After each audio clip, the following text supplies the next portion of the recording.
And welcome back, everybody, to another episode of Bubba and the BatFlip, episode 70. Be your middle infield review. We already did second base and shortstop probably over a month ago now. So it's time to kind of review with all the moves that have taken place, some ADP shifters, we should say, and some great listener questions as always. You can check me out on Twitter at BDintric and the BatFlip portion of the podcast on Twitter at BatFlipCrazy. Toby, how we doing, my friend?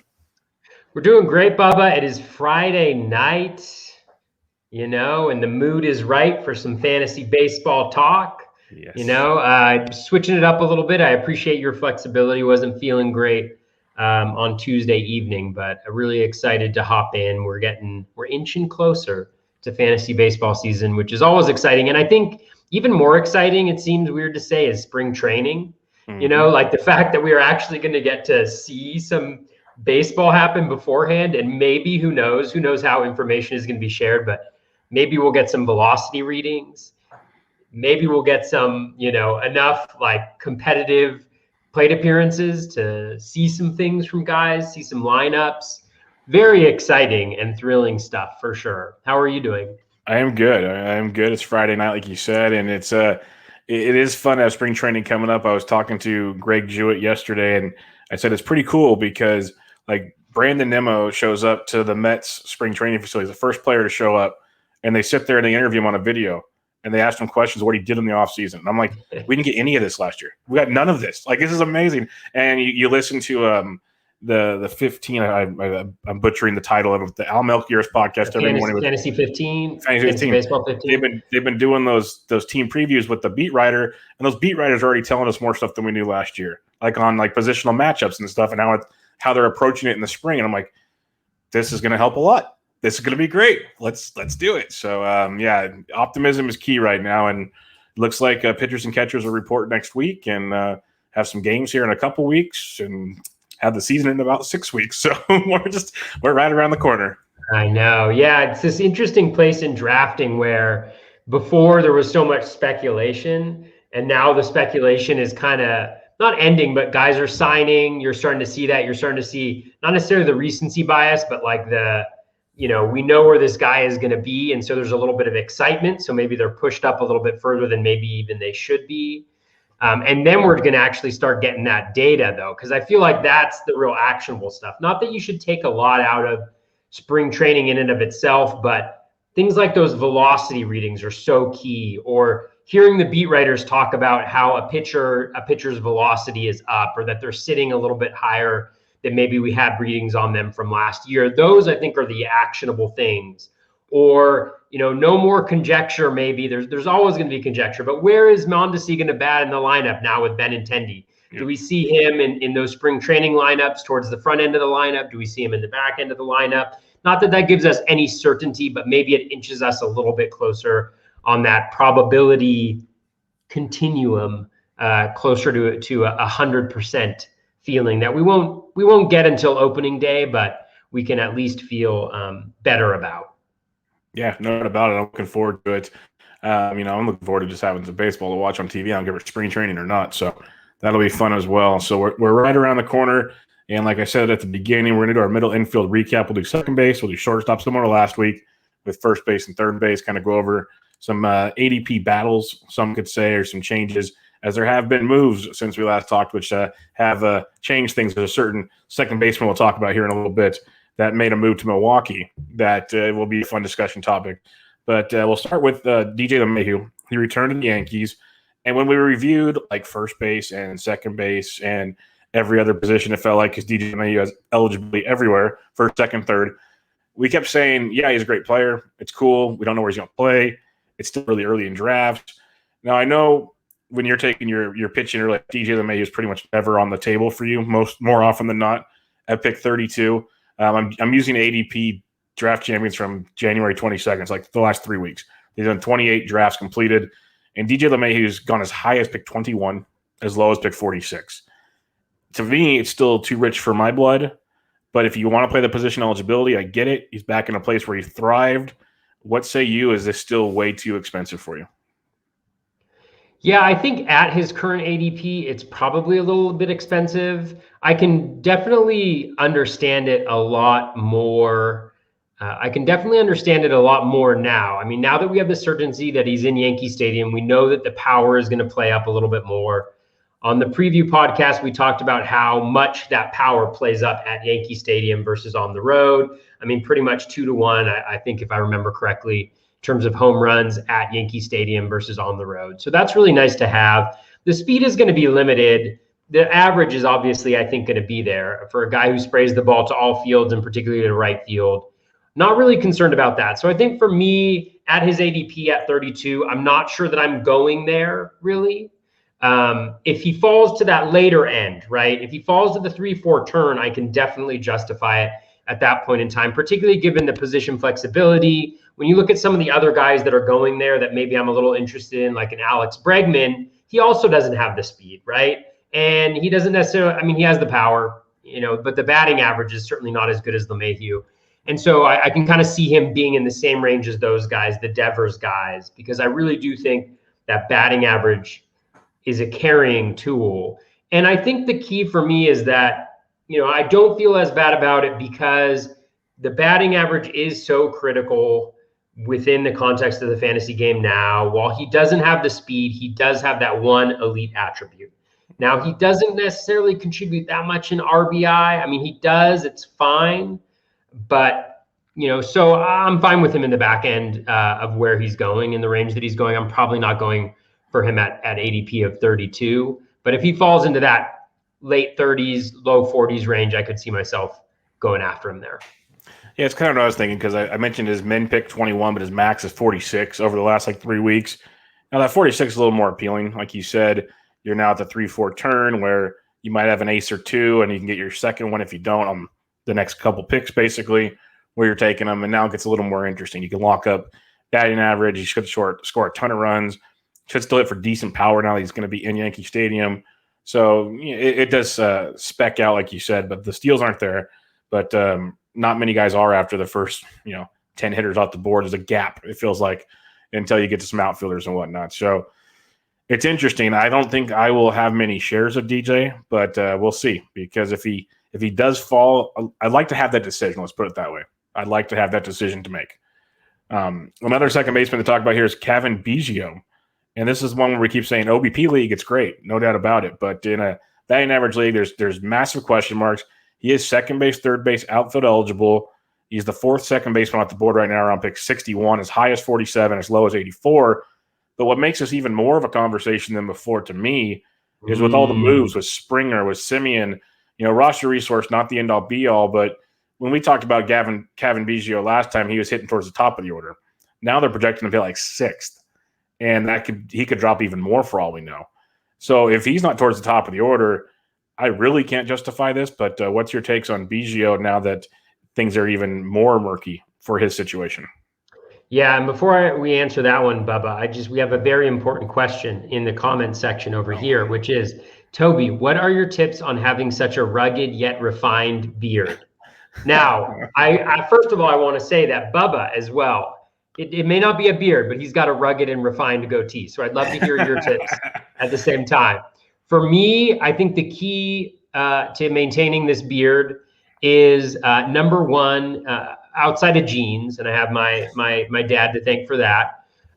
Is every day in the wash, I wash it and I comb it. Actually, I have a beard comb that I comb it with, and then every couple days I'll put on some beard conditioner and some beard wash just to get it in there good, and then I always kind of wash it just to stimulate the follicles, just to get it really thinking and acting like the beard that I want it to be. So that is the question. Bing bong dinger. That is a great question, and that's the answer to that. Do you have any tips that you wanted to add there, Bubba? Or? No, you do way more than I ever would think about doing. So that's cool. All your game right there. Well, this doesn't just grow on trees, kiddos. So with Biggio, I think you highlighted an excellent point, which is where does he hit in the lineup? That's integral, right? And I think another issue too is the ball. The deadened ball. Biggio hits a lot of his home runs by pulling them down the line. So it may not necessarily impact him that much. However, he has an extremely low max exit velocity of about 104 miles per hour.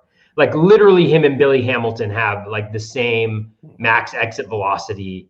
I mean, I think he's like 450th or something like that out of 475 guys in the big leagues last year in max exit VO or the last couple of years. He's really bad. He cannot hit the ball hard. So he relies on pulling it. So he'll still get some home runs, but I could definitely see a pretty significant decrease in his home run total as a result of that. And because of his batted ball profile, and this is the thing, everybody expects him, because he makes a decent amount of contact to not have that really high, really low batting average, but he is a terrible BABIP machine. He pulls the ball a ton. So if he hits it on the ground, he's pulling it into the shift, and then he hits the ball in the air a lot. And so if it's not going to be a home run, which it frequently is not going to be because of the max exit velo issues, then that's going to result in a very low batting average. So that's all to say. This just everything you've mentioned exacerbates my concerns with Biggio. Have not drafted him a single time this year. Will not draft him anywhere near where he's going right now. And that's kind of that's the story. Yeah, he's one of those guys I just can't wrap my head around where he's going in drafts. It doesn't make sense to me. Like we talked about Mayhew. Okay, I can see the argument for DJ. Biggio, I haven't been able to figure out his draft position all season. I really don't. I guess it's one of those, if he's your guy, you believe in him, you take him. I can't believe in it. So it's very, very tricky there. But let's talk about three more guys that are kind of tricky, and they're all grouped around together, going from pick 71 to 78, basically. You have Keston Hiura, who probably moving to first base now, which we talked about the other night on the Draft Champions podcast, is much more appealing to his overall profile.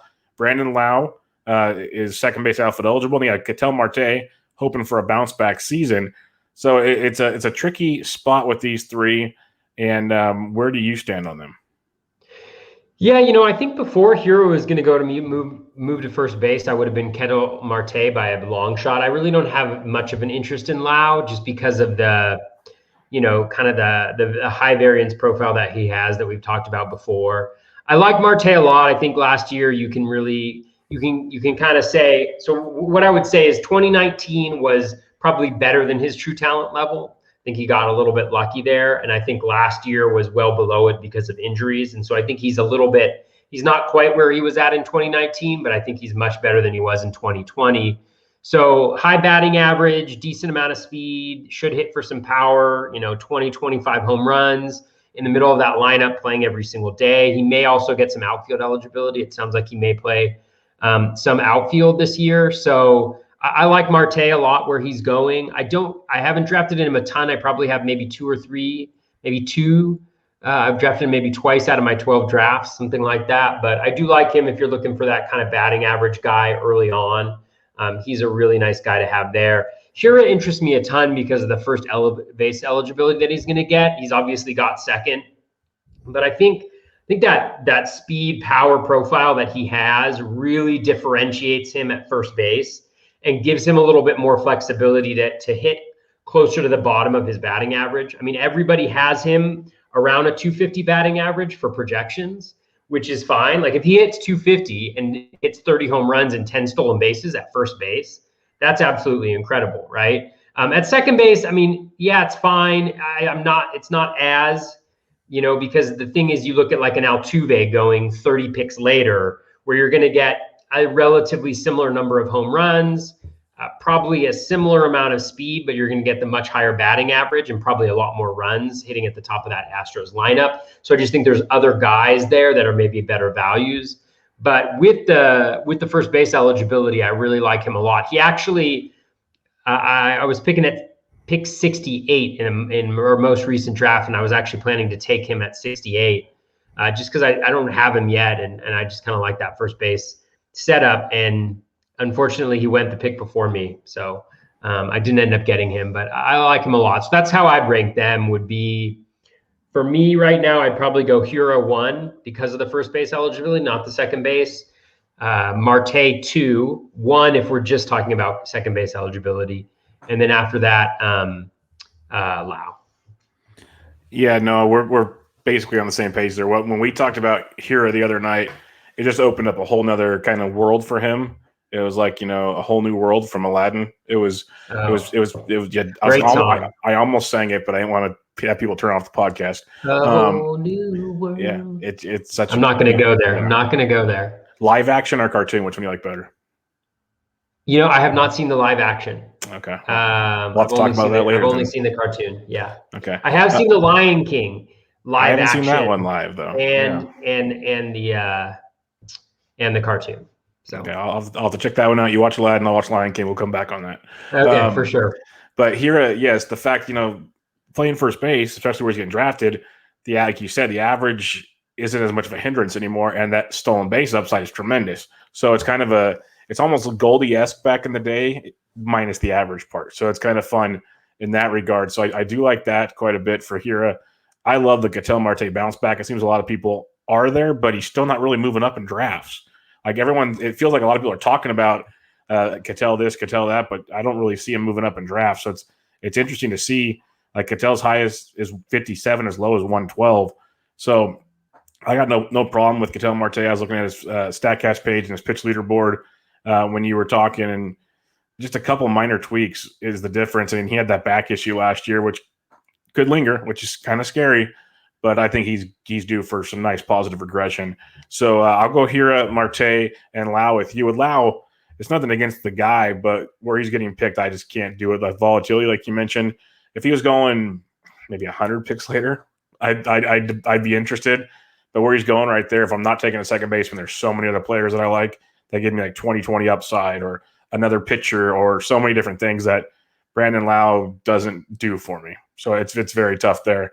So yeah, we're pretty much on the same page on this one, but I wanted to bring that up because the Keston Hira conversation we had, it makes things a lot more interesting. I think the first time we did second base, we were just kind of like, there's way too many concerns there. And now it's a little bit different now when you kind of shape things that way. And I didn't put it on the outline, but let's just bring up Colton Wong since we just talked about Keston Hira just for a minute, because you mentioned some stuff before the podcast. I've talked about him. I wrote about him for Rotoballer, really digging into his profile.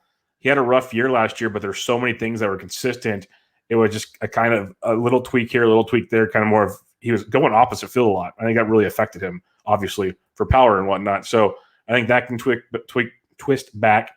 Better ballpark to hit in is very important. But more importantly, over the last 3 weeks, we've seen Colton Wong's ADP just start skyrocketing. It's still 305, but he's gone as high as 198. You're in a draft right now where he's gone even higher than that, but that's not completed, so it's not in this ADP. Mm-hmm.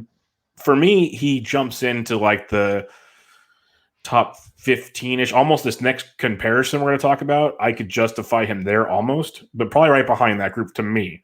Where would you be going with Colton Wong, like out of the overall second base landscape? Second base landscape for Colton Wong. Yeah, so I mean, it's a little bit difficult because I think Wong is kind of he's a complementary piece. He's a guy that for me at least, that you draft because you have a specific need.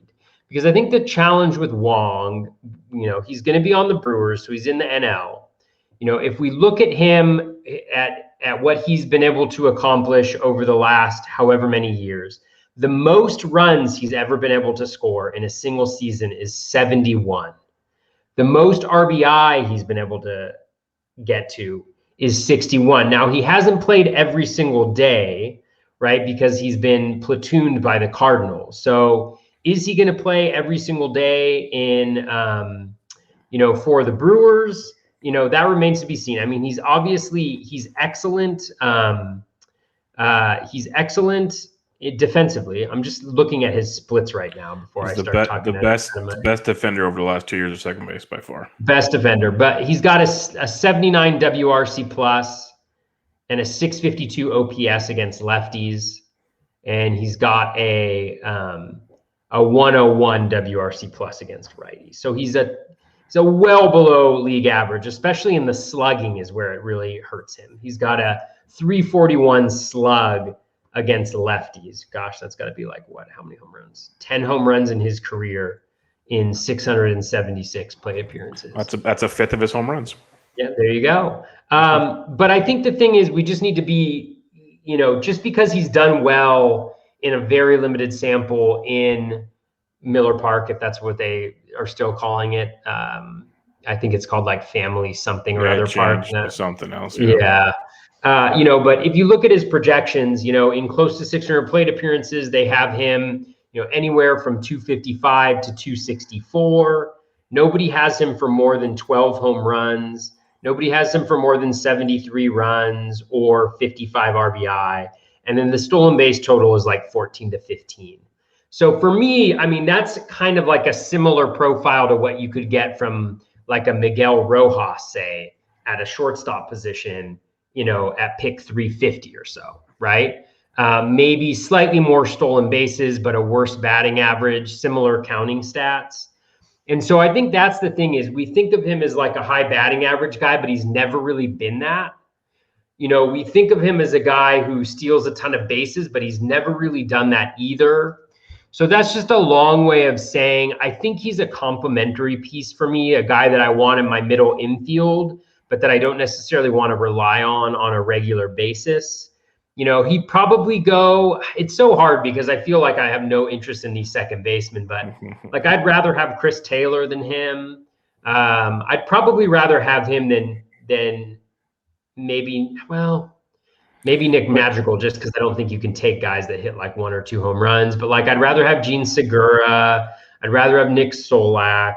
I'd rather have a lot of the guys that are going ahead of him still.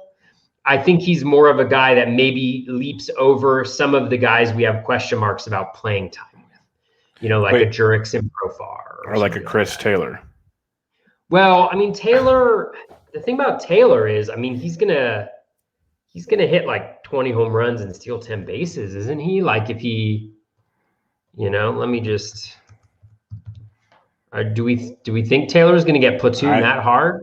He's the Dodgers. He got platooned that way last year to me. So, I mean, he had 214 plate appearances, 8 home runs, 3 stolen bases last year. He had 414 the previous season, 12 home runs and 8 stolen bases. So I mean, actually, but that's the thing is like in 414 plate appearances, he essentially put together kind of a Colton Wong-ish, contribution, full season contribution. So I'd rather have Taylor, I think, because he's also got the position flexibility. But, and again, I don't think Wong is somebody that you're going to want in there all the time, because if he's facing 2 lefties out of, 3 over the weekend or 2 out of 4 over, the first part of the week, if you're playing NFBC where you mix and match every 2, I don't think I necessarily want him in there in that particular instance. But maybe I'm overthinking it. Well, the one thing I'll say about Wong is his walk rate's improved each of the last 3 years. He's hit 265 or better in 3 of the last 4, 285, 2 of those 4. And he's a great OBP asset, which will help in a lineup that's got Locane, Yelich, and I was actually reading it the other day. It's actually you have Avisail Garcia and Keston Hira, so there'll be guys to drive him in. And the other thing is those projections for 130 games, I don't see him getting platooned that much, because when you look at this last year, he played 53 games, I believe it was, out of 60, and they had that wonky doubleheader schedule. So I don't think that really was a platoon. The year before that, he played 148 games. Then in 2018 was 127. He was hurt. So he wasn't really a platoon guy there. I think it's and he's also still quite young. I think he's like 30. He's 30 years old. So I'm okay with Wong. I think there's upside there that you like. Solak I love, but do we even know he's playing every day? That's true. Yeah. Like I really don't see why they would have signed Colton Wong to not play every day, because I think they want that defense there no matter how he's hitting behind heavy ground ball machines like Brandon Woodruff and Corbin Burns. So hey, you make some excellent points there. So I may be undervaluing him. I just think, and I wouldn't be shocked if he underperformed the way you were talking about. I just think there's more to him, and his OBP skills and his defense alone will keep him in the lineup. And if something clicks, I think there's a lot to like there. So I think this Brewers offense will be better too. Like you got to imagine Yelich should rebound. Like we all agree there should be a better Yelich this year. So Locane wasn't even there last year. I think there's Garcia stunk last year. Like they can't all be this bad again, I would imagine. So I'm a fan. But I understand. I wouldn't take him where he went in your current draft, but I also wouldn't take him at like 300 something. I'd have him gone before that. So yeah. Two guys that are going right next to each other are Dylan Moore at pick 128 and Tommy Edman at pick 125. Edman, second base, third base, shortstop, outfield eligible. Moore, second base, outfield eligible. It's interesting because Dylan Moore, everyone loves, but there's the batting average questions, but he could have a lot of power and a lot of speed. Tommy Edman's more kind of a nice floor asset out there with a little bit of everything. What I know you're a Tommy Edman's guy, but do you have any desire to go more over Edman in this scenario? Not necessarily, just because I think, I just think that there's such a broad range of outcomes that you can get from Moore, because he's not like a young part of the Mariners' future. You know what I'm saying? Like, I think what is he, 28, something like that. I don't think he's a part of I don't think he's a good enough player, like a baseball player, to be a part of what they want to build in the future. And so I just worry that how much of a leash do they give him necessarily? I do think the speed and the power, are very nice. The batting average and the strikeouts are certainly a concern, but I'm more worried about over the course of a 162 game season, does he get consistent playing time? Does he potentially get traded? Like what exactly happens to him? Whereas with Edman, I think he's the leadoff hitter. He's a switch hitter. He's going to play every day. They can move him around. He's got multi-position eligibility, as does Moore. But the third base is kind of nice with those, with the stolen bases. He's got shortstop as well. He's going to be at the top of that lineup, I think, which is a pretty good lineup. So I prefer Edman in this particular instance. And I think the batting average I think he's got more he's got a high batting average floor, Edman does. And I think he's got also a high ceiling for that batting average as well. So I really like him. And I think he has a little bit of power, right? Like 12 to 15 home run power for Edman. So I like him more. I kind of added this to the agenda because I was thinking about it. And this is actually how I'm building my current roster is one guy who goes around this area too now that we need to think about in second base is Marcus Simeon. I actually drafted Simeon as my second shortstop, but my plan is to move him into my second base slot after 10 games or whatever it is that's going to acquire him eligibility for this year, because at second base, Simeon is super interesting because you're talking about a guy who hit 25 home runs a year with the A's in one of the most difficult ballparks in all of baseball. And now he's going to an improved ballpark situation with the Blue Jays. He should be hitting toward the top and playing every day in a very good lineup, very consistent skills. He's got stolen bases. So when you think about like a 260, 24 home run, 10 stolen base, except you're talking about that coming from second base instead of shortstop now, I think that really moves him up. I think I drafted him at pick 114 maybe, or 127, something like that. So he's a guy that I think gets a pretty decent boost there, moving over to second base as well. So I'd go Edman and Moore. I think I like Simeon better than both of them, though. Yeah, I'm with you on that. Simeon, I definitely like better than both of them. When he gets that second base eligibility, that'll be tremendous. No arguing that one, because when we did our shortstop preview, we thought he was underappreciated in drafts at shortstop. So obviously at second base, he'll take a nice jump there. Yeah, when it comes to Edman and Moore, for me, I go with the consistency. I think, well, not he hasn't even played that much. Just the floor, like you said, the safeness of a Tommy Edman leading off for the Cardinals with DeYoung and Goldie and Arenado and Carlson and Yachty, like decent lineup behind him. But he's going to run a little. He's going to hit for a good average, score a lot of runs. And that's kind of why I kind of wanted to compare him to Wong. I think Edman's a little better for the overall profile, but there's a lot of similarities as well. But his position flexibility is tremendous. So I like Edman quite a bit there. Moore, I think, could be like that overall championship winner type, but he could also crush you. There's so much, like you said, variance with Moore. You look at all the different, projection sites. You listen to all these experts that talk about him, and you hear stuff from really, really bad to really, really good. It's all over the board. The consensus is really hard to find on Dylan Moore. So I'm not against him. I guess I'm more against the price. of where he's going. I think he's an intriguing player, just not one I want to take at that point in the draft. So, yeah, I'm with you there for sure. Yeah, Moore would actually be an interesting test case in, kind of Ariel Cohen just I was wondering about that, where that stands on his spectrum.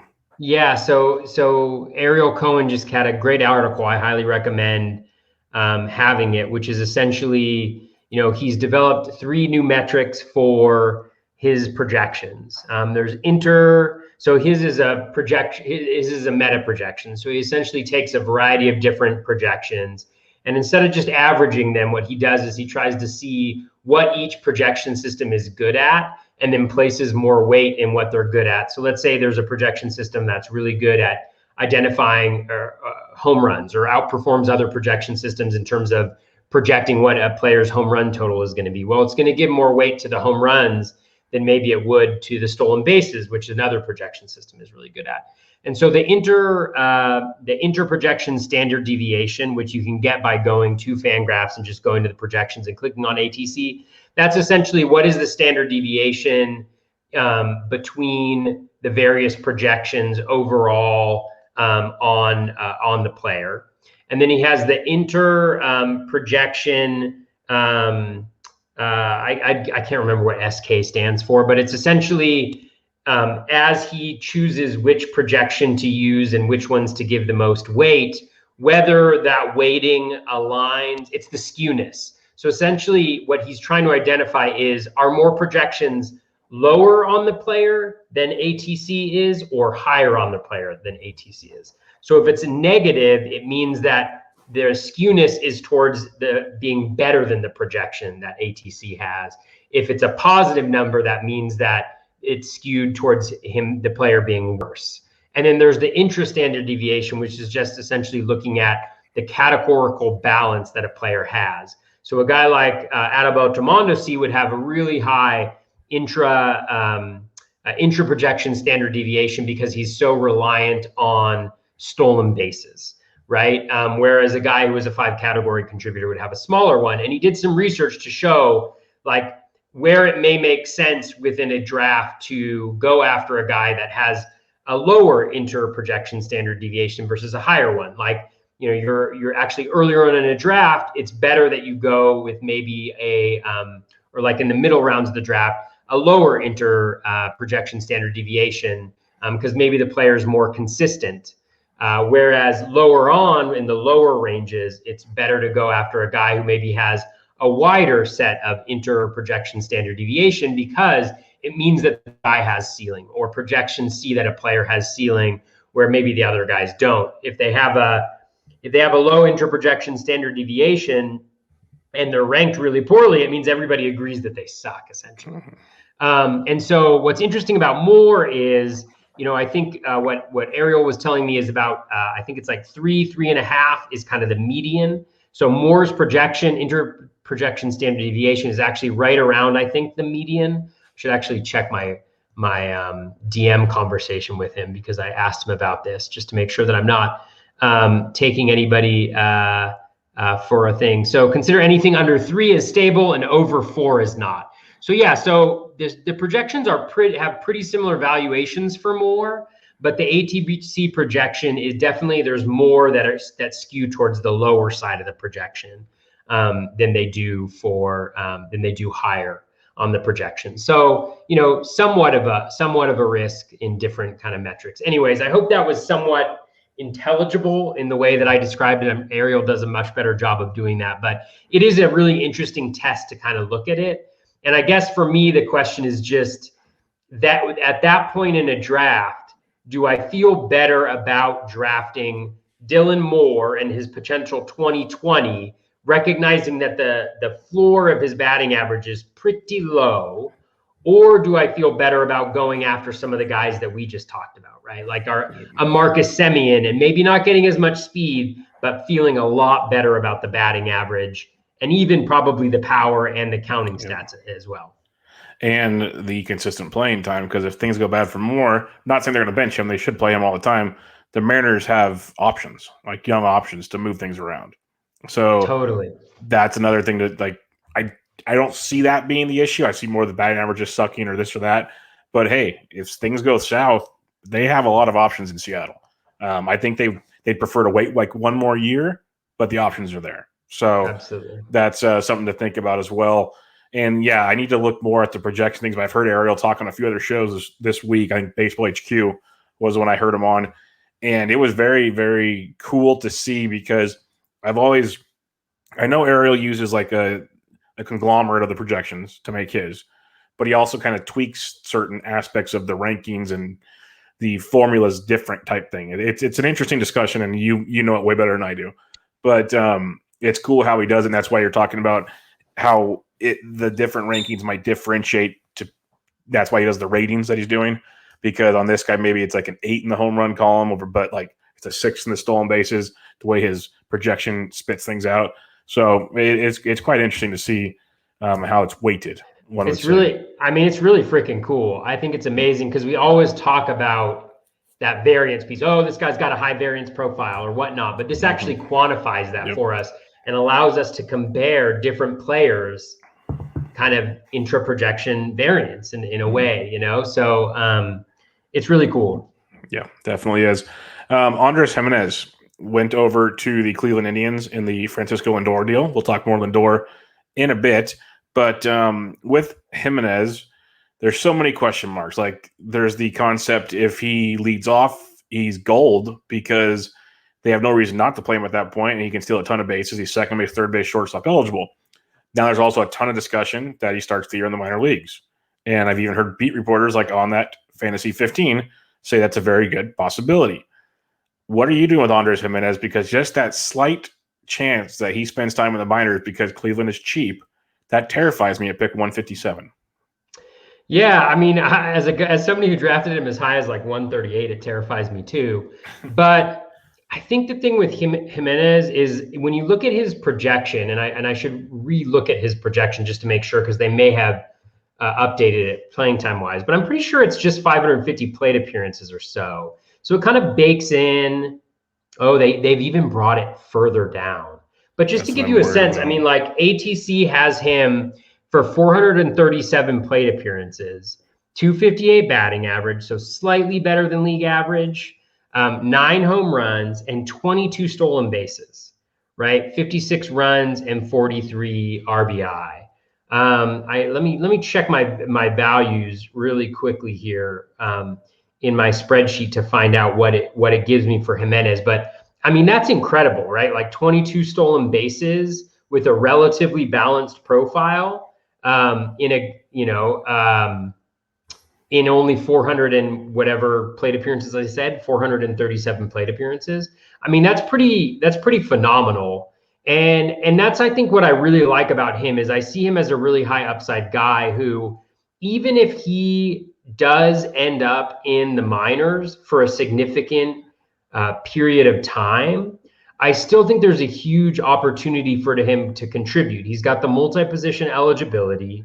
When he is playing, there's not really a doubt, from anything that I've seen that he can, have at least a decent amount of power, right? 9 home runs in those 400 plus plate appearances, but 22 stolen bases in that number of plate appearances is absolutely fantastic, So I'm looking for him. I can't seem to find him in my thing. Maybe that just means he's like, oh, here he is. So he's the 235th ranked player. So a $5.28 $5.28 value player based on his projection. So he's down there, but when that was up at 550, he was like the 130th player, right?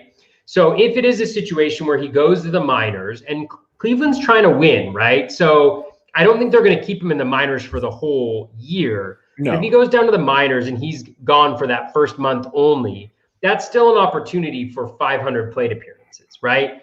And in any league that you're in, you will have the ability to have somebody else in his place while he's in the minors, which is kind of a little bit of the beauty of it as compared to like maybe an injury where you miss half a week or something like that. You'll know he's in the minors. You keep him there until he comes up, and then you add him to your lineup, and then you get the combination of those two players that you have in there. So I still really like him just as flexibility, as late stolen bases. He's going to fall, and I think there may be some opportunity in that. But to play counter argument here, because I agree that I think he's a great stolen base asset if he plays. You said as a late stolen base asset, he's picked 157, so it's not really late. Yeah, So I mean, I'm not that's the picking problem. at what pick 157 right now. I'm Okay, sorry. that's what I was curious about. My pick of him in like the 130s is a painful thing to think about. So where would he have to fall to become a pick option? Well, I think it depends on the format a little bit for me. Like in a DC, I don't feel as great about picking him because you only have so many bench spots, you only have so many hitters, you really want to attack plate appearances. Whereas in a regular draft, as your one guy that you kind of draft and you're willing to kind of hold on to, depending on what you're hearing in spring training, I wouldn't mind grabbing him if he falls into the like early 200, late 100 round range, because he's also a guy that once he's playing, you can plug him in at second, short, third, middle infield, corner infield. He's one of those guys that when you have them on your bench, you love it because you've always got somebody that you can fill in for an injury or something like that. Yeah. My last question on him, and as I didn't think we talked this much on him, but it kind of keeps leading to the next spot. Do you know me? Do you know me? No, I wasn't. It's Friday night, man. It's Friday night. We are going late. My question is, so we established that he's probably starting the year in the minors, most likely, month, however long. He will come up. We've established that. Now, if you do draft him, how early are you trying to find your fill-in at second? Are you going, screw it, I'll wait for Cesar Hernandez later or something like that just to placehold it? Totally. I mean, it's like, Cesar Hernandez would be a great guy to have him in there. Starlin Castro would be a great guy to have in there for him. There's a lot of different options. I mean, check out the Rockies schedule and throw in a McMahon in there, if they're playing at Coors a bunch.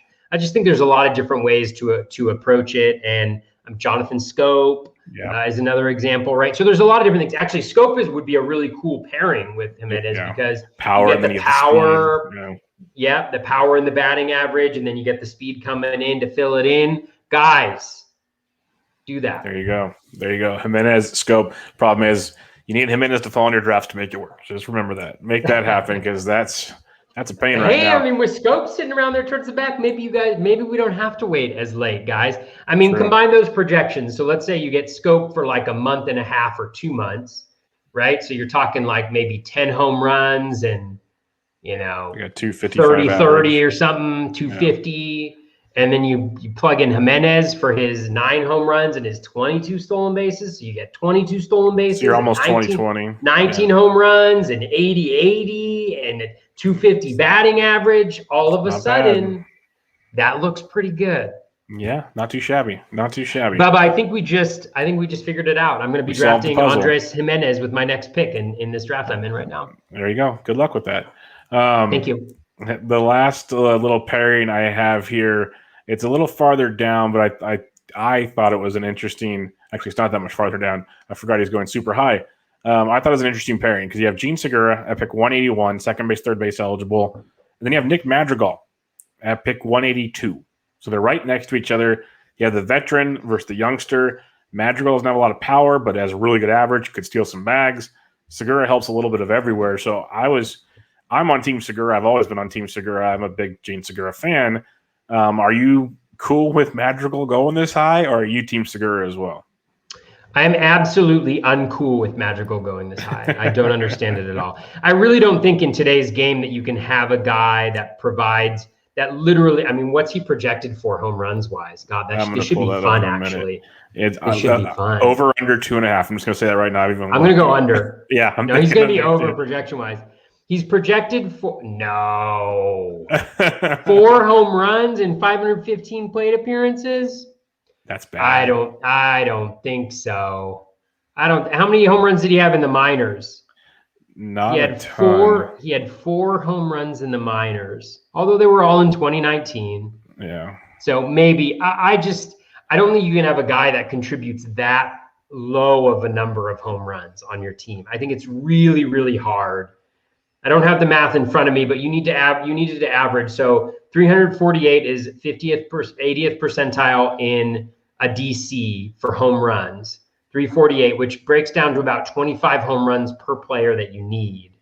If you only get 4 home runs from a guy, that means that you need 344 from 13. He's a major hindrance to your roster. 13 divided by 344 equals, oh, did I do it wrong? I did it wrong. 344 divided by 13 equals, that means that you need to average about 26 and a half home runs per guy for the rest of your team. That includes your catchers, in which you have, essentially you have one guy maybe who's projected for more than 25 home runs, or 26 home runs for your catcher. So it just makes it really hard, I think, to build a team, especially when he's not elite in speed and he's not going to be, like he's projected for 15 stolen bases. So yeah. No go for Madrigal for me. And the other thing about it is, so the power is not there. The average is good and all, but it's his first full year. We really expect him to be a 330 guy like he was in the minors. Like, there's going to be adjustments to take place, let's be honest. And the biggest caveat to me for a guy going at this point in the draft, he's projected, and I believe the projection here, to hit 9th in that batting order. Yeah. Like, we know, we've seen Zimmerman and other guys document how many at-bats you lose by hitting 9th. So now you got Cesar Hernandez, 150 picks later, projected to potentially lead off. I really don't see the difference in the profile a ton, minus maybe a few steals. More power, probably more runs, maybe similar average, Madrigal maybe a little higher, but the pick difference is crazy. Starlin Castro, Jonathan Scope. You just go down the list. I don't understand the Nick Madrigal attraction. I can't wrap my head around that one at all. So yeah, glad we had this talk. Lastly, for the second base position, we've mentioned a few times now, Hernandez, Castro, Scope. Anybody else after pick 200 wise? So basically the 20th second baseman or later that's kind of standing out to you in drafts right now. Like Mauricio Dubon's another guy that I'd really appreciated if people like Bloomfield and others would stop talking about him. He's already the National Baseball Writer of the Year. He could stop talking about him because it's just raising the price. Anybody else? Well, I'll bring the price down for you, Bubba. Where's he gonna play? Everywhere. No, I'm just kidding. Everywhere. I'm just kidding. Starlin Castro, I mentioned before. Again, he was a guy who was going at pick 215 last year, and he got injured and never really played. And now he's going closer to pick 300. Really nice batting average. He had the improved launch angle, hitting the ball in the air more. He's going to be in a good lineup. He's going to bat relatively high. I don't think he's going to be in the top spots, but he'll be right after some really good hitters, probably hitting like 6th or something like that. So I like him. You mentioned Hernandez is very interesting. I think Kike Hernandez is another interesting one, with the possibility of a lot of playing time. The batting average will be low, but he's got pretty solid skills from both like contact and plate discipline perspective. So could get on base, could hit 20 plus home runs in that particular spot. We talked about Scope. He's another one. One guy that's growing a little bit on me is I drafted him for the first time in my last draft is Luis Urias on the Brewers. He's got second, third, shortstop eligibility. He's going to play for Milwaukee. He's going to hit towards the back end of the lineup, but he was known coming up for his hit tool. He's always had decent plate discipline, good contact. Apparently, I was reading somewhere that he had a really nice, I think he played in the Dominican this summer and played really well, is really trying to maybe lose a little bit of the contact for a little bit more power. So always kind of an interesting profile, especially in that ballpark, even though he's a righty. So he's a guy that maybe I'm a little bit interested in who's going after a lot of those other targets that you mentioned. So yeah, those are the guys that I'm kind of into.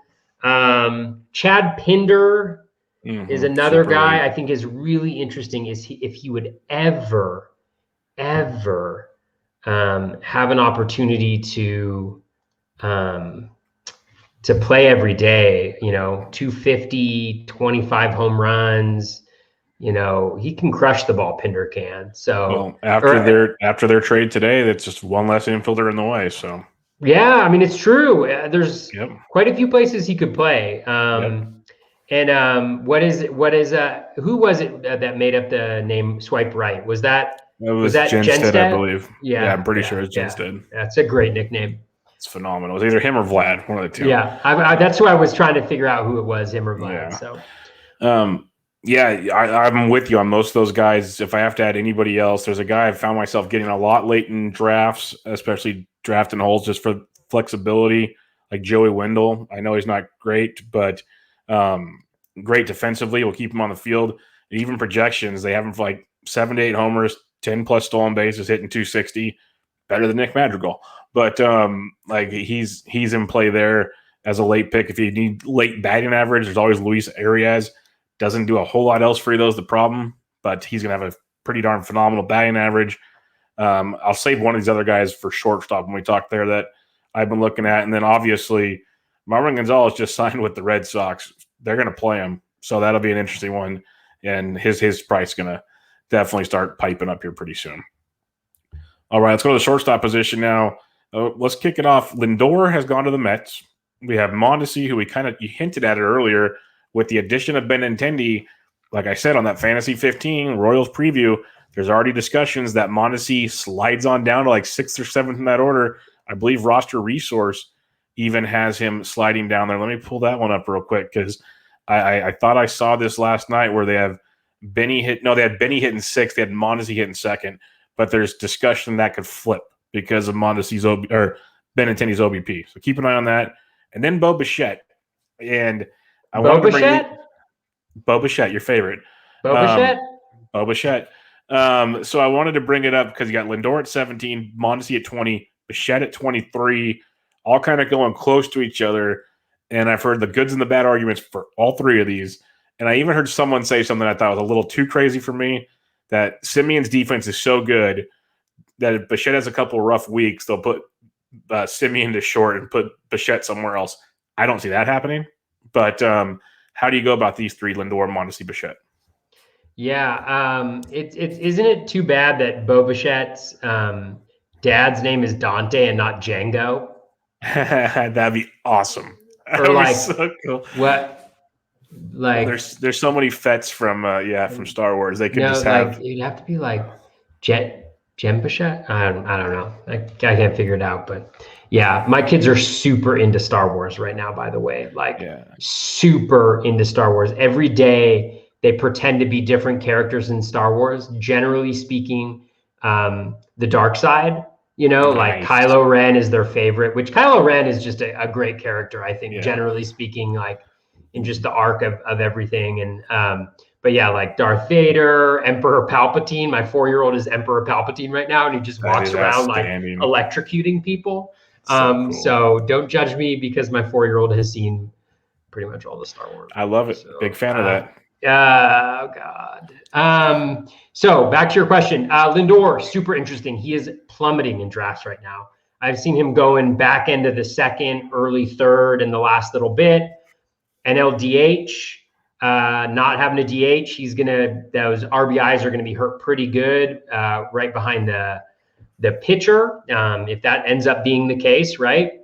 Yep. Obviously a ballpark downswing. I still think he's going to be really good, but it's certainly something to consider. So, I think you're going to see him continue to fall. There's been a lot of movement actually towards the top there. And now Rob Silver writes an excellent article about Mondesi, and what to expect from him. And all of a sudden he's available at pick 24 for me in my most recent draft. Mm-hmm. And I couldn't pass that up after starting with Shane Bieber. And I think Rob's article is excellent. It's on RotoWire for folks who have a subscription there. Great article, very detailed as you'd expect from Rob. The one thing about Mondesi that kind of gives me hope that he still stays towards the top of the lineup, the first thing is he actually scores runs at a very high rate per plate appearance. So him and Whit Merrifield actually have pretty much identical 14.3% over the last 3 years of the time that they've gotten on base. I actually think I wanted to compare like similar sample sizes. So I think it was like the last 2 years for Merrifield and the last 3 for Mondesi. But They've scored runs at 14.3% of their plate appearances. League average is about 12.4%. So they're both well above league average. So while Mondesi's OBP is very low, he still scores runs at an above average rate per plate appearance, which is essentially the purpose of the game that we're playing, right? And another thing about him too is they only consider stolen base opportunities when there is a base that's open in front of them. And I wasn't able to figure this out. If anybody knows how to find this out, how many times did Mondesi and Merrifield double steal? That's a great question. Second and third. Because when I Googled it, it was just showing me like news stories of it happening, but I couldn't find it on Baseball Reference. I didn't know where exactly to locate that. So if anybody knows, I'd be interested to figure that out, because I think that's one difference with Mondesi is I wouldn't be surprised if, 5 times a year on average that happens, or even potentially more than that, right? When both he and Merrifield are on base. So that's also one thing to consider in the stolen base department. But I think the thing for Mondesi is if he's healthy, I think he's going to steal a ton of bases. I think he's going to steal 45 to 55 bases if he's healthy and he gets to 550, 600 plate appearances. He can do that batting towards the end of the lineup. I think it hurts his counting stats a lot. But generally speaking, you're less interested in those counting stats and you're more interested in him, achieving those stolen bases. If you were to tell me, Toby, you drafted Mondesi in 2 drafts of your 12 drafts so far right now because you wanted to have him on some of your teams this year, and I can give you a 250 batting average, 15 home runs, 50 stolen bases, 60 runs and 60 RBI, would you take it? And right now I'd say yes. Like, absolutely, give me that.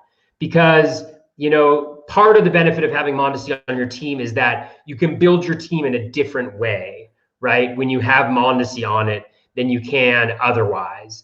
It's dangerous because you're relying on his speed. It doesn't mean that you ignore speed the rest of the draft, but it does allow you to be a little bit different. Like in the team that I'm drafting right now, and this was probably a mistake, I drafted JTR in the 3rd round, which I'll take JTR wherever any day, but I've drafted Salvador Perez because I really wanted at least one team with the top 2 catchers on it.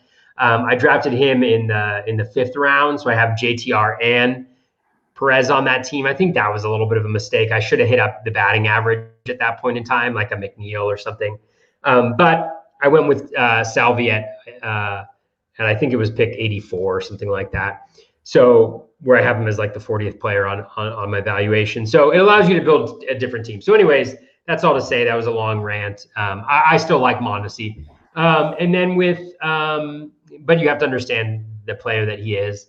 And then with Bo Bichette, I think Bo Bichette's fine. I'm still concerned about the small sample size that we have overall. My biggest concern, as you well know, is the stolen bases. He did steal and he stole successfully in the shortened season. But again, this is also 2 years that have been interrupted by injury. One, a soft tissue injury, the most recent one. The other one, I think, getting hit in the head and having a concussion. So, just something to be mindful with. I haven't drafted him at all. I don't think he's a terrible value or anything like that. I just maybe am not as high on him as some other people are. Yeah, he's a tricky one. I love Bo Bichette. I've preached my love for Bo. Yes, Bo Bichette. But I don't own him. I have not rostered him anywhere either. It's one of those it's hard for me to stomach at that point in the draft, trying to get either my first pitcher or one of the big bats that I'm looking for. It hasn't been Bichette. And that's it sucks. I almost feel like I need to do it sometime. But I love Mondesi. I'm with you there. The thing is with Lindor, they haven't projected it in the middle of that order. If he's hitting in the middle of that order, because Nimmo, they interview with Nimmo, he's been told he's still leading off. Oh, really? They have him batting in the middle? Yeah, Roster Resource does. I thought that was weird, but then even in Nimmo's interview, he said he's worked to lead off, so it's be like him and McNeil 1-2 with Lindor hitting 3rd. That becomes interesting again. Like totally. But why is he falling then? But then you got to think maybe he's not stealing if he's hitting 3rd. So I don't know. I guess it's just weird. It's weird conundrums. But yeah, hitting 3rd, the average, the RBIs will be there. They should be there. So I don't know why he's falling. My only guess, it's the move to ballpark because everyone documented how great it is for lefties in Cleveland, which it is. It's much better than Citi Field. I get it. But to me, Lindor is one of those guys that switch hitter. He doesn't seem like one of those guys like a Biggio where he's going to get hindered by the dead end ball as much as others. So we'll see.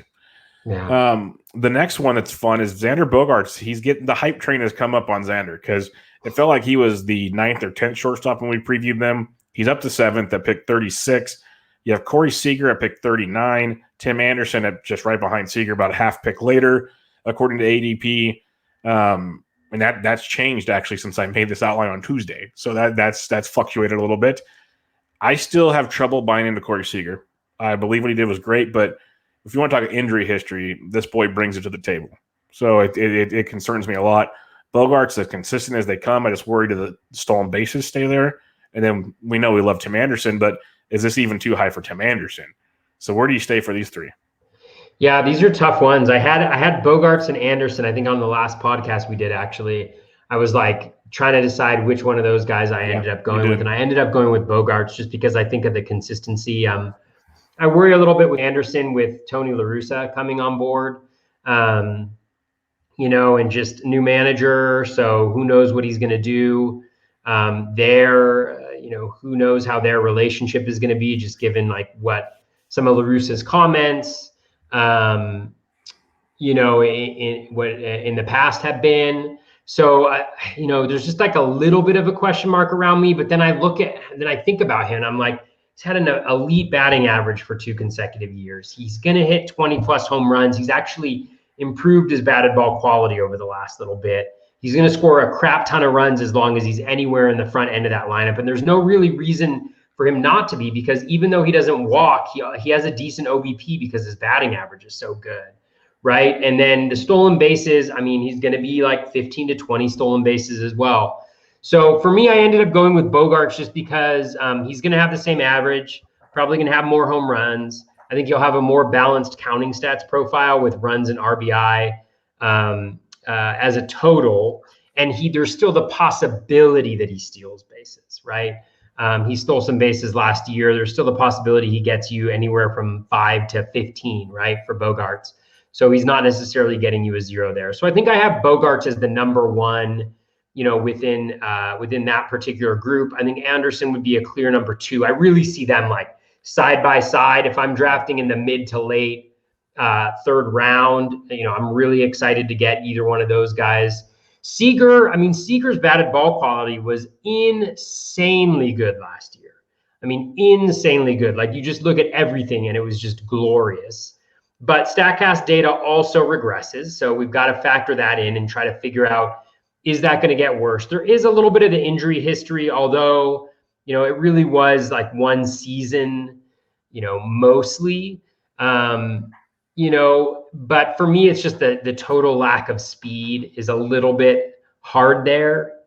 But I could potentially see it. I just haven't taken the dive there. So that's how I'd go. I think I'd firmly have Bogaerts, Anderson. I think it's just a matter of who you like more. They're right next to each other in terms of where I think, and then Seager a little bit later on. Yeah, it's real tricky with Bogaerts and Anderson, like you said. Bogaerts, it's that safety. It's a nice cushion. He's going to hit you 290 to 300, which is pretty darn sweet. He's going to hit you 25 plus homers most likely. It's just the steals is a question, like you mentioned. He stole 8 bags last year, which was up from the year before and everything. So maybe that's going in the right direction again. We'll see if that's a thing for X or not. But Anderson, it's crazy because even look at the projections, and like you mentioned, people always argue, well, his BABIP's too high. I don't care. He hits the ball so gosh darn hard. That's the reason his BABIP's so high. So he's always going to hit for a good average. Even if the BABIP drops, he's still like a 290 hitter, which is pretty good for the power and speed he brings to the table.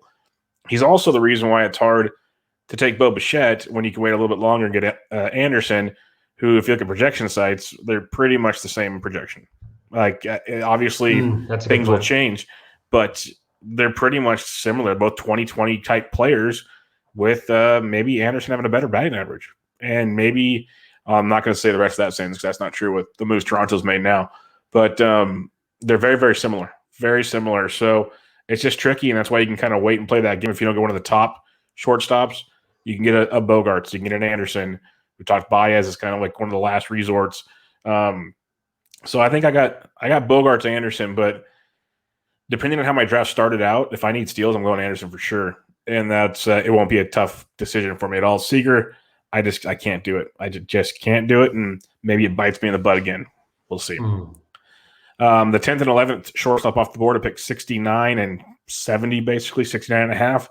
Gleyber Torres and Javi Baez. I've preached my disdain for Gleyber Torres, but he's starting to come at a price now where it's like he's gone as low as 87, and he starts making me think about it. I have Javi Baez everywhere. It's a guy I just seem to grab in a lot of drafts. So how do you go about these two? Yeah, I like them both. They're both kind of guys that I'm kind of, if they fall a little bit, then I'm very interested in grabbing them. I think Baez, I mean, the one thing that worries me about Baez, and I know has talked about this before, Saris and others, that one of the skill sets that doesn't age gracefully are hackers, guys that swing at a bunch of pitches outside the zone and Baez, but I think he's still, what is he, 28, something like that. Let me just check Javi. Yeah, it's actually. Yeah, he's 28. Yeah, he's early 28. So he's not even that old. I mean, theoretically, he's entering his prime right now. So I still think it's too early. I just think it was bad luck. We talked about like the video and stuff like that. It's so hard to actually incorporate that into your analysis because it's hard to know. He talked about that being a struggle. I just don't see him hitting, under like 250 again. He's still got the batted ball quality. He showed that again last year. He steals bases. The Cubs may even be in a position where they need to generate more. He's going to be a free agent as well. He may even get traded here in a little bit. I mentioned this, I think, the last time we talked, but wouldn't you love to see him somehow end up with the Reds?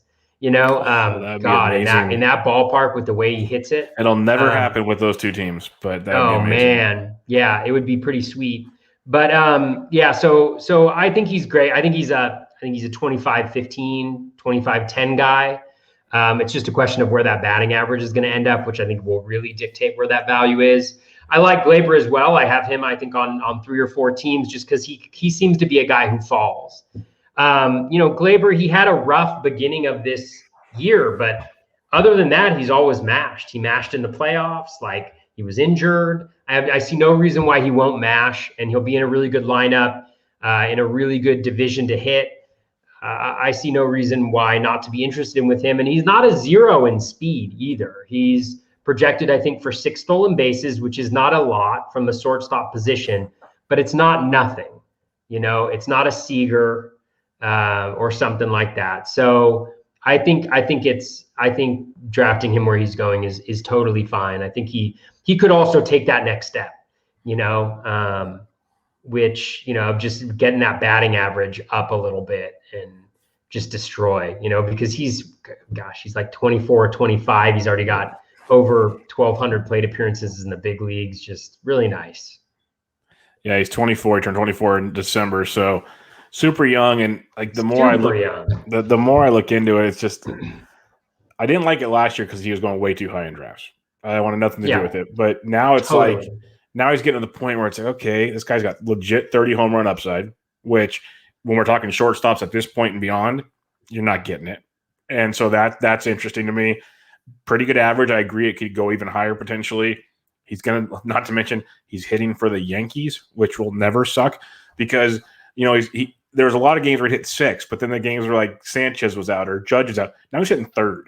And it's like he's just in this loaded lineup that is just going to score tons of runs.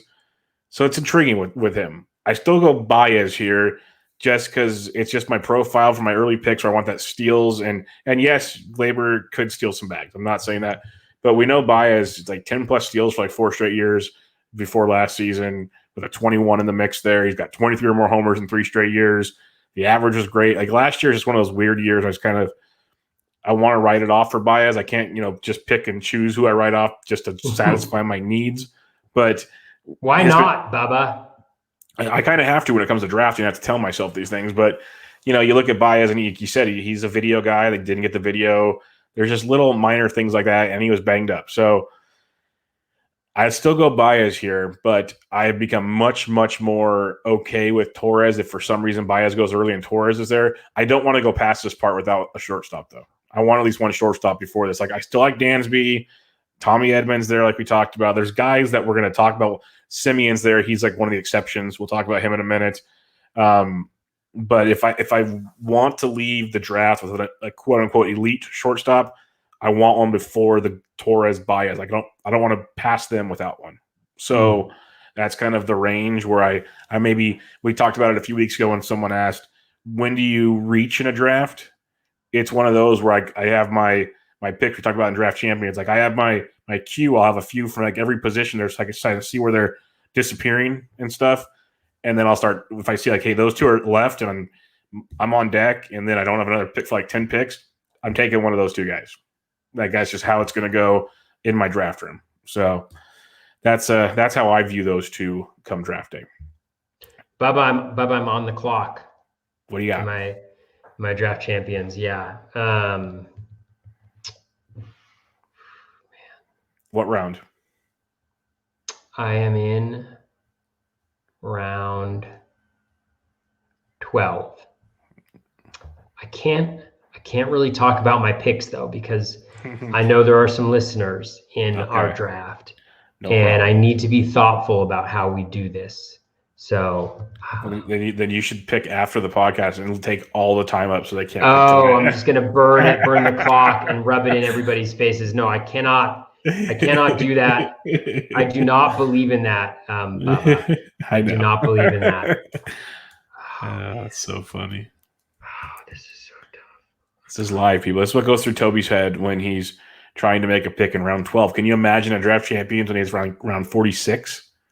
It gets real fun. Real fun. Oh my God. He's sweating it this much, everybody. I drafted. Okay, here we go. All right, well, we'll talk about that one later. Pick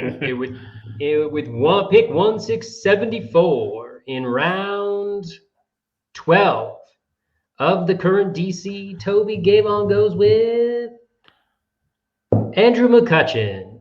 Yeah, the Cutch. Love it. Cutch. Can't go wrong with the Cutch, man. Not when he's wearing the gold chain. It's ahead of his ADP by I think like 20 picks, but I have no problem with that. No, well, I mean, he's 152nd on my sheet. Yeah. So, and I mean, the thing is, I mean, every day leadoff in that lineup, he's 250 a year. He stole bases at a decent clip last year. We talked about him. Convince me. Listen to it. We both love McCutchen. Yes, I have a lot of McCutchen shares. You don't have to convince me at all. You're right. And if the next guy comes to me, then we'll throw a celebration. All right. Yeah, sounds good. Sounds good. Cool. The next set of shortstops we're going to talk about real quick is Carlos Correa, pick 126. Then your boy Marcus Simeon, who you've really opened my eyes to since we did the shortstop preview before, and he's still going too late. He's gone as high as 101. So since he's become a Toronto Blue Jay, he's moving up the board, we should say. And you mentioned the second base eligibility, which could be very, very nice. So between Correa and Simeon, I'm pretty sure you're going Simeon, but what's your thoughts overall? Oh, hell yeah, I'm going Simeon. Are you kidding me? What is there to debate about this? I mean, all right, let's see. Carlos Correa. How many times has he hit higher than 279? Oh, yeah. Here we go. Once. Here we go. How many times has he hit 25 home runs? 0. Oh. How many times has he gotten 83 runs? 0. How many times has he gotten 97 RBI? 0. When was the last time he stole more than 3 bases? 2016. No interest whatsoever in Carlos Correa. It's amazing. The reason why I did it, though, is there are a lot of people that are interested in Carlos Correa. Like I see it everywhere, and I scratch my head thinking, why take that risk when you can take other risks at a different time? I can't. I don't know. It just doesn't make sense because I think the upside is so limited. Yeah. You know what I'm saying? Like if he hasn't really, he's had one year with a really good batting average. Yep. He's projected for what? What's his projection for? Like 250, 260-ish. Yeah. 260-ish. He's not going to steal at all. This is your shortstop position, right? So by not getting a guy who steals in your shortstop position here, which is fine, you have to figure out where you're getting your stolen bases from elsewhere. So I'm just not interested. He's Corey Seager without a batting average. And without like Corey Seager's StatCast data, which is like insane, right? Yeah, it's bad. I mean, let's look at it. Let's look at Carlos Correa. So Correa, his exit velocity, average exit velocity, which again isn't the end all be all, 8.6% or 88.6 miles per hour. So maybe like right around league average. His max exit velo, the highest over the last 4 years is 112.8. He's had a barrel rate above 10% once in his entire career. There's just nothing. We're still thinking of Carlos Correa, number one pick. We're still dreaming back on that rookie season. Yeah, and that's definitely not there. And you got to wonder, the Astros still have Altuve and Jordan and your boy Tucker and some others, but it just doesn't feel like the same team as before either. So it's going to be interesting to see how that plans out. When you look at even his pitch leaderboard, he had a 5.9% barrel rate and a 6.3% deserved. So that's not bad. His deserved carry. If you look at the leaderboard, actually, he kind of underachieved, which is interesting to see. But I'm still with you. It's not going to convince me to go the other direction there. The last shortstop comparison we have here, Didi Gregorius, pick 169, and then Hao Sung Kim at 190. It's a big gap, but Kim's gone as high as 118, Didi as high as 132. So some people love Kim. They're all in. I don't even think Kim was signed yet when we talked about the shortstops earlier. So where do you go here? Like Didi, people say is just kind of falling off the face of the planet, so it's tough. And then there's Kim. Maybe there's playing time concerns. I don't know. Yeah, I think I have no interest in Kim at this point in time. Like initially when I saw the first projection on him, I was like, darn, that's like really good. This is going to work out really well. And then they subsequently signed Jurickson Profar, and so now they have Cronenworth, they have Profar, they have Kim. There's just a lot of mouths to feed in that infield and in that lineup generally. Now that they don't have the DH either, I mean, I just see them again being a team that's going to Dodger it up in the sense that they're a really good team. Yes, they're going to need to compete with the Dodgers for the division, and that will obviously be very important. But at the same time, I still think the Dodgers are just head and shoulders, the best team. And so I can just see a situation where they're really mixing and matching from day to day, giving guys, a day or two off, like, who aren't like the core team, every week just to maximize those matchups. Even if they start moving them out, to get the right matchup in later innings. I'm really staying away from the Padres generally. I mean, I have very few players on the Padres right now on any teams really. Actually, I may have like Tommy Pham on a couple teams, and that might be it for Padres hitters. Actually, now that I'm thinking about it. Yeah, it's going to be tough because the Padres they're going to be that team that's like really, really good in real life, but fantasy-wise, they're going to cause a lot of headaches outside of, like you said, the Tatis, the Machados, maybe the Phams. Grisham should be okay, but there's like a slew of them that are going to be like, tough to roster, or they're going too high in drafts. So it just makes it complicated to take them. I don't want anything to do with Kim. The projections looking at him right now, it's like, ooh, that is not what we signed up for. So that's quite interesting. So, yeah, I'll take a chance on Didi, but there's guys coming up here after pick 200 that I'd much rather go for. Like Paul DeJong, I'd even take over Didi at pick 211. Ahmed Rosario is intriguing if things keep going where he's going to get playing time. A couple others, and I'll give you the floor on this. Willy Adames always has my attention as an option. Elvis Andrus, now he's starting every day at shortstop, likely for the A's, is insanely intriguing to me. And then Freddie Galvis, just because he'll play every day, I like quite a bit. Who are you looking at after pick 200? Yeah, and one thing we got off on the Padres there, I do like Didi Gregorius, actually. I look at him and I'm like, man, he stole bases last year.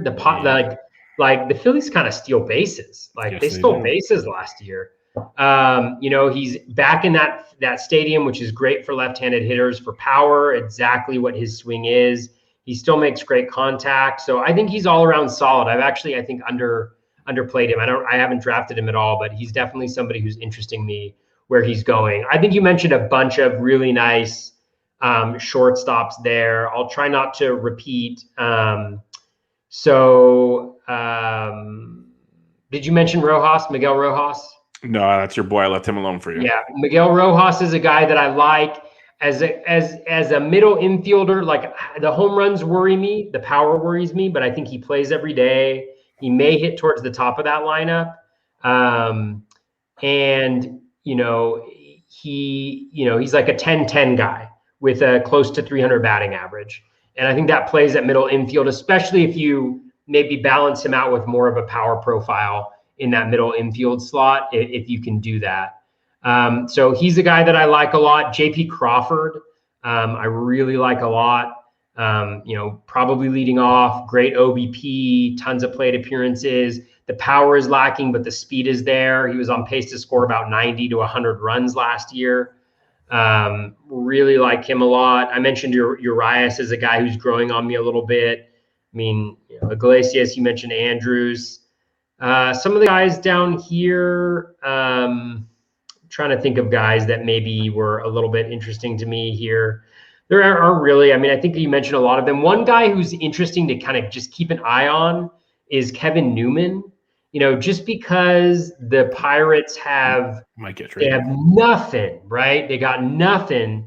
And so what's stopping them from playing him at shortstop? And last year you were paying like a ADP of 200 for Newman. Now you're paying like whatever it is, 400, 450. I should have just looked at it. What is it? Am I right in that? Yeah, 455 right now. I think it's going up because people kind of sense like, wow, we could be a little bit like, we could get some plate appearances here. So him, a real deep guy like Eric Gonzalez, another Pirates guy who showed decent stuff last year, but if he gets a bunch of plate appearances, is at least a guy who's going to get a bunch of plate appearances. That's more for DCs though. I think, there's a lot of shortstop guys late. One guy that I'm not that into though is Angelton Simmons. I know people are going to be into him, but he just doesn't hit for enough power, especially with the ball being dead end. Doesn't steal enough bases. The batting average is there, but I just think it's going to be really light. It's going to be a really light profile, and he's going to get pushed up, so. I like the JP Crawford call. It's another guy that I seem to be grabbing lately in drafting holds and everything pretty late to stash away type guy. So I like that one quite a bit. All right, let's go to the listener question portion of the show. Our buddy MS at SMMS79 asks, changes in Wong's cost since he landed with Milwaukee. We talked about that already. How far do you fade Jonathan VR now that he's landed in New York versus Cincinnati? I will not draft him at all. What about you? Yeah, I wouldn't draft him at all. If he falls far enough, sure, but you're really hoping for an injury now because unless it's a daily league. If it's a daily league, then maybe there's a little bit more value because then you can kind of plug him in when he plays. But there's just such a limited range of leagues that he has value in now because he's like sucks at OBP. So pretty much you're looking at a daily batting average league would be the only place that I'd really be interested in adding him right now. Yeah, dailies, that's a good point. I can see the validity there. He's gone as low as 237 over the last 3 weeks. That probably happened the last week or so. He becomes, I guess, a little more interesting if you're doing a certain roster construction, but still probably a guy I'm not going to do too much with. He's also old. He's old now, right? He's like 32 or something. Compared to these other guys, like for instance, Jonathan VR is going right before Andres Jimenez. I'd rather gamble on Jimenez, like you talked about earlier. So it's interesting there. Oh, I guess he's just 29, almost 30. He'll be about 30 when the season starts. But yeah. He also says, wow, Gurriel is second base eligible. I'm sure this is Lourdes in Yahoo for 21. Interested target for me. Yeah, I'd be targeting him there because that's right. We should mention this real briefly. I don't know if you've seen it at all, but if anybody plays fantasy baseball on Yahoo this year, all the positional standings for what position guys are at is based off of 2019. Nothing that took place last year. So, really? Oh yeah. So you're going to get guys like Vladdy's already got third base. So that's why he said Gurriel, because when Gurriel first came up with the Jays that year, he was playing middle infield for him. Yeah. So That's something to think about, folks. It's I apologize now if we don't cover it the way you're going to draft in Yahoo this year, because that's the only place doing it that way. So if you have like that specific question, we can help you out. But yeah, Gurriel at second base, be a lot of fun. Yeah, that's great. I'm trying to think of a good comp for him just based on his projections. Marcus Simeon, maybe better. Javi Yeah, Baez Simeon is actually a pretty good comp. I mean, Gurriel has a higher batting average. You know who's actually a decent comp? I mean, Tim Anderson. Altuve is another good comp for him at second. I mean, he's up there. I mean, he's a top 10 second baseman easily for me. For sure. Like in reality. I think he goes up. I think he's going like in the 80s right now overall. I'd say he goes 60 to 70 ADP. Like in reality, I know we're talking Yahoo here, but just looking at the NFBC in front of me here, I'd have him like with Keston Hiura or higher. If you look at just overall stuff, like I don't know, that's me. I'm a big Gurriel fan, but I love what he brings across the board. It's pretty strong for second base. So interesting question there. Our buddy Dave Petroziello asks, I've done 2 drafts, and in both, they're both 15s. I found myself waiting on shortstop and first base. It's not that I don't like the top guys at those positions. It's that I like others at other positions more. In 2 drafts, I have Christian Walker and Hosmer as my first baseman and Gregorius and Correa as my shortstop. Is that a winning strategy? Additionally, while I love that Gregorius went back to Philly, I feel he might be one of the guys most adversely affected by the dead in baseball. Well, Correa's on there, so that answers one question. So what's your thoughts on that, Toby? Yeah, I mean, I don't think I don't think you need to have an elite shortstop to be successful. It's just a matter of who you've gotten instead of your elite shortstops, right? Because everybody's going to leave that draft with a weakness. So maybe you're behind the 8 ball or behind your league mates on shortstop, and what the shortstops are going to provide. But are you ahead of them on other positions, right? Do you have a more dominant third baseman, second baseman, first baseman, and whatnot? I mean, with Gregorius and I'm not as worried about Gregorius. So his max exit velo last year was lower, but in 19 it was 110.8, right? So he had a really decent max exit velo. He pulls the ball just like Biggio does, but he's been effective at doing it in pretty much every single place that he plays. And he plays in the best places to do that. Yeah, so Yankee Stadium to Philadelphia. It suits him beautifully. For sure. And so, yeah, like his home run spray chart is great. It's just like all one direction. Yeah. So I'm not too worried about it. And he also has some speed, Gregorius, which I think he stole 5 stolen bases and hit 10 home runs last year, which I was amazed at. With like a 280 batting average, I was like, dang. So I think Gregorius is fine. Yeah, we talked about Correa. So I just think, again, like it's fine to be soft in areas. We're all going to have weaknesses when we leave our drafts. It's just a matter of where.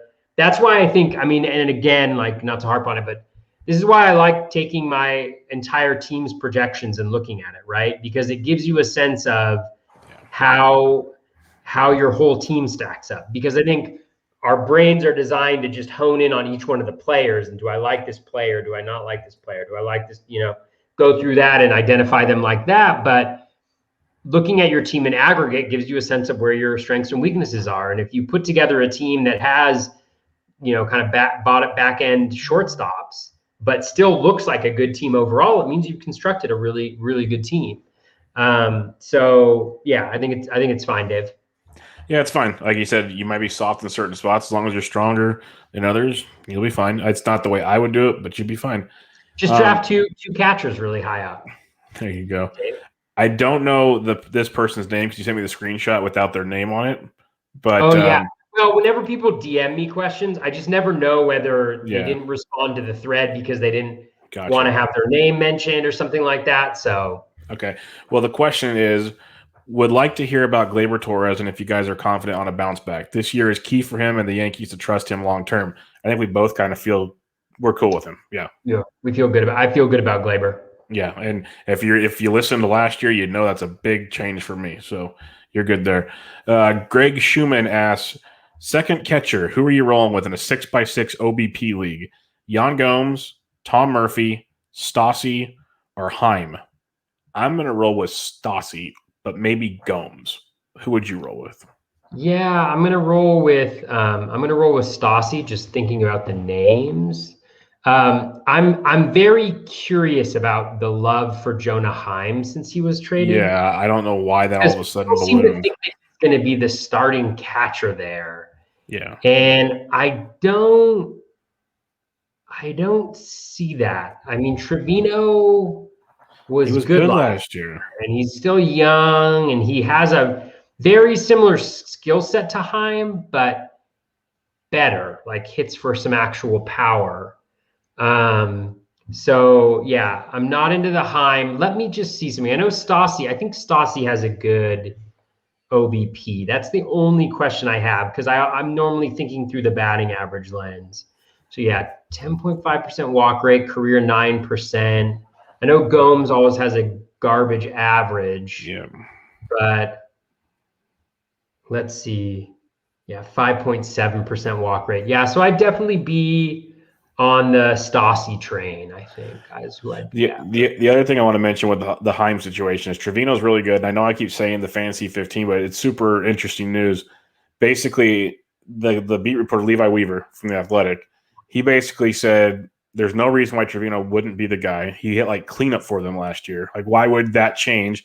And secondly, there is a lot of buzz around Huff, the young kid. He's going to start in the minors, but he's really close. And they said basically once they bring him up, it's his job to lose. So out of that whole conversation I heard there, Heim was never once an option to be an everyday catcher. So that's I don't understand the buzz either. That's just why I wanted to bring that 2 cents in there. When I heard that, I was like, so I do like Trevino, and I'm not a big Trevino a lot too. But I'm not a big Huff guy, so maybe I just ride Trevino until Huff comes. I don't know. Maybe Huff doesn't come. Yeah, I'm not a Huff guy, so I don't know. We'll wait and see on that one. At Grakey asks, what 2 middle infielders would you say you have the most shares of so far? You have the floor first. Well, I can actually answer this. For you if you give me a second.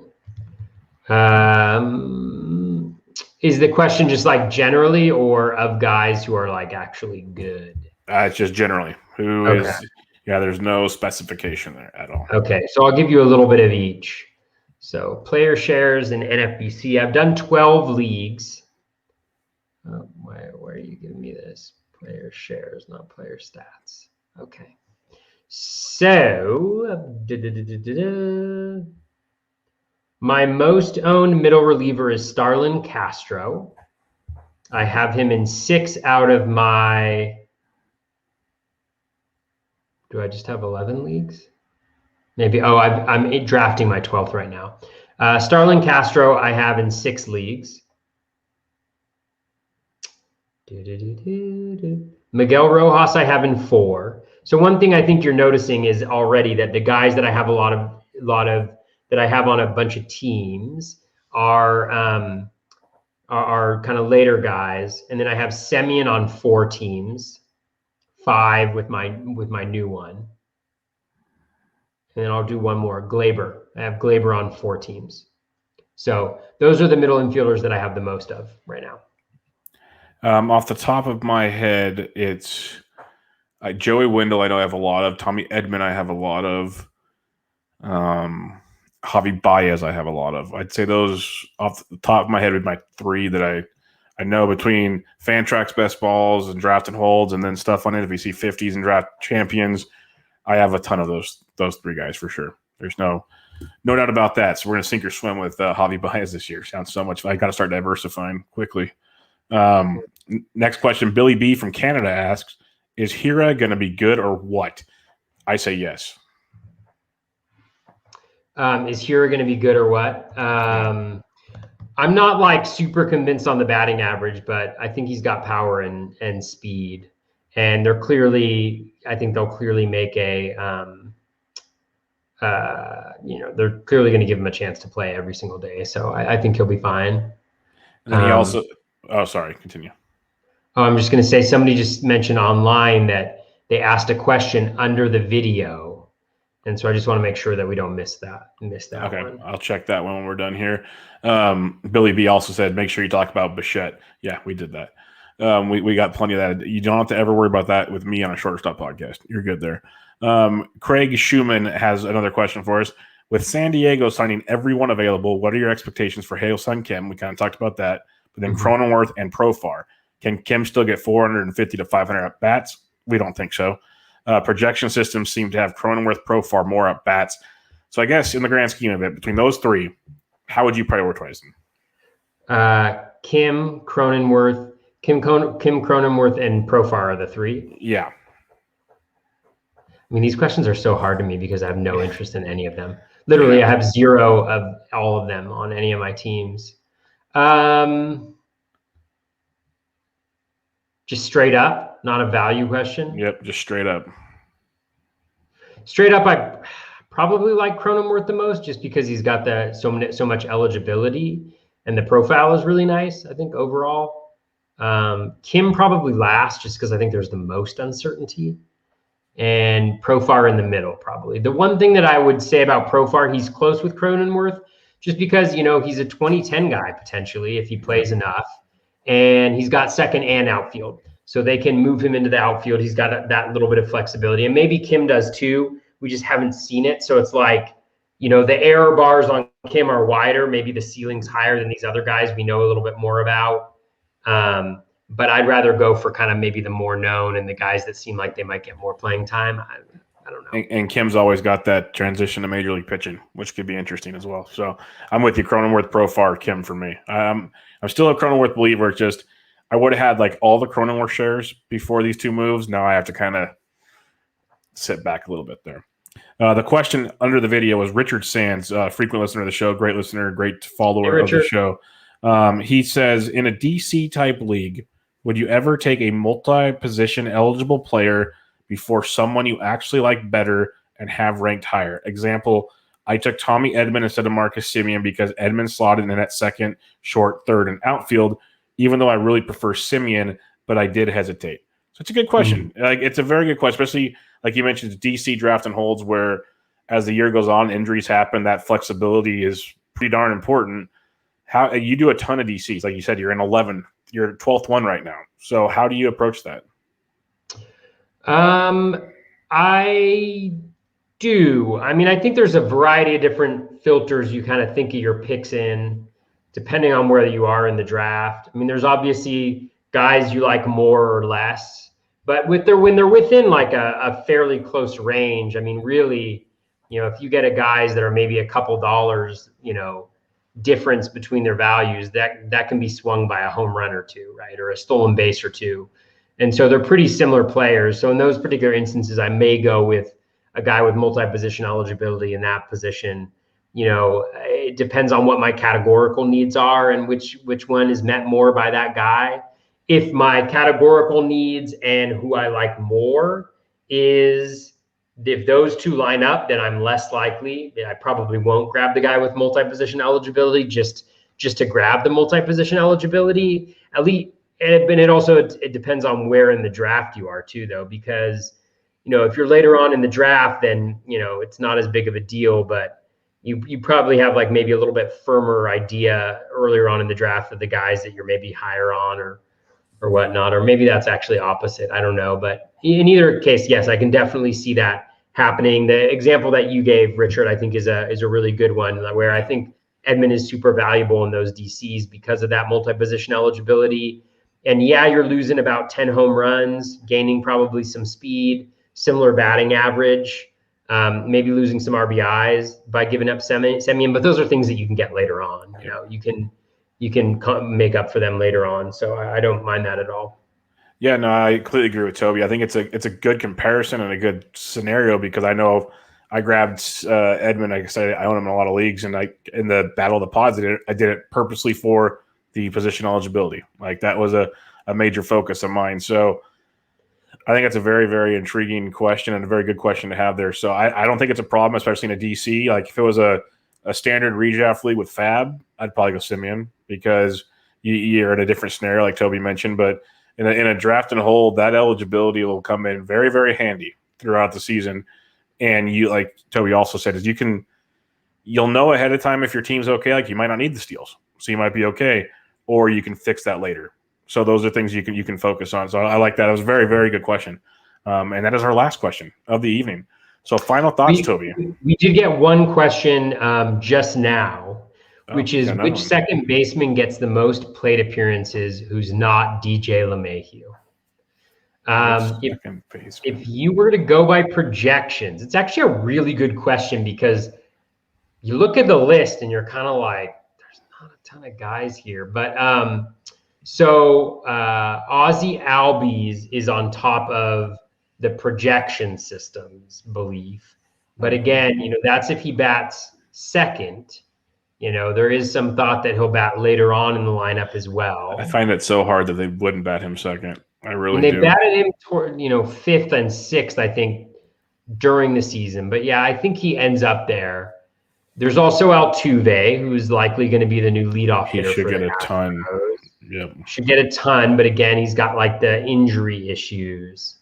One guy to consider who's not a second baseman yet, who we've talked extensively about, is Simeon. It'll be interesting to see how the Blue Jays handle him, but the A's let him play every single day. Remember, he played 162 games in 2019. Yeah, like over 700 at bats or something like that. 750 723 or something like that. Yeah. So he could bat second, right? Springer, Simeon, something like that, and he could get a ton of plate appearances there. But it's a really good question because there aren't a lot of second basemen that I think at this point in time are kind of top of the lineup type guys. So I would probably go with Albies. Yeah, it's Albies or Altuve, and I would have thought that probably even before looking at the projections page, just because it makes sense where they're at. And that's why we emphasize players like a Colton Wong, like a Cesar Hernandez later in drafts, because they're leading off. And it's just those little intricacies. If you have to, pick between two players, that makes a difference at that point in the draft. So, yeah, that's a good question because second base is not a popular top of the order spot, as you mentioned. So definitely on par there. All right, final thoughts. Middle infielders review. Yeah, a lot, very different positions, second base and shortstop. But I think they both, second base, I felt like it wasn't that deep earlier on in the draft season. But as guys have signed and there's been a little bit more clarity, I now think that it is decently deep. So I think there's a lot of flexibility within the position too, to be able to meet a variety of different needs that you have for your team, whether it's power, whether it's speed, whether it's batting average. I do think that speed and batting average dry up maybe at least speed dries up pretty quick in second base. Yeah, I want to say, but it is available later on in shortstop. So really interesting position, really interesting conversation. I dig this. I dig this Friday night podcast, Bubba. It was fun.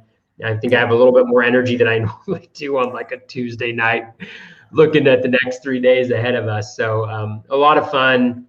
But yeah, very interesting positions. Yeah, very interesting. Second base, I agree. It's much, much deeper than I would have originally thought before draft season. So it makes me feel a little more comfortable. Where at first, I think even when we did the review, it's like, okay, you got to kind of get a guy early. But now the more you look at it, you still don't want to have to trust one of the late guys, but you can survive with one of the late guys and feel much better about it. Where at shortstop, I don't know if I want super late. There's the DeYoungs and some guys we talked about, but they're not as good to me as the second base late guys. So it's a weird scenario at the positions. But yeah, we'll see how it breaks down. And next week we'll talk outfielders and all the goodness there. There's some new faces and new places like George Springer and company. So that'll be a lot of fun. But for now, check out Toby on Twitter at BatFlipCrazy. I'm on Twitter at BDNtrick, the podcast. Bubba and the BatFlip, episode 70 in the books. Catch you guys later.